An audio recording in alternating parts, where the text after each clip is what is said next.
एक समय की बात है, एक छोटे से गांव में किसान रहता था। उसका नाम रामचंद्र था। रामचंद्र एक बहुत ही मेहनती किसान था। वह गांव के खेतों में दिन रात मेहनत किया करता था और अपने परिवार को आवश्यकताओं की पूरी करता था। एक दिन गांव में अकाल पड़ गया और ज़मीन सूख गई और किसानों को अपनी फसल के लिए चिंता होने लगी।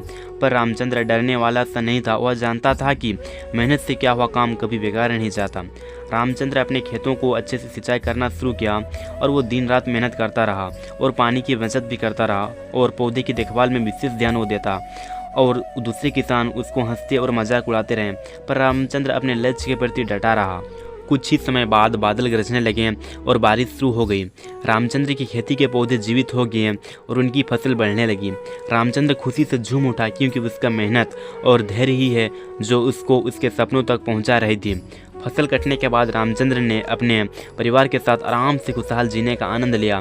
उसकी मेहनत और परिश्रम उससे गर्व महसूस करवाया। वह गांव के बाकी किसानों के लिए एक अच्छा किसान बन गया। गांव के लोगों ने उसकी मेहनत की तारीफ की और उसे सम्मानित किया।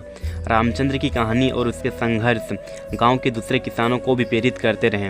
इस कहानी से हमें यह सीख मिलती है कि मेहनत और परिश्रम ही है जो हमें सफलता के मार्ग तक पहुंचा सके, चाहे वह कितनी भी कठिनाई क्यों ना हो।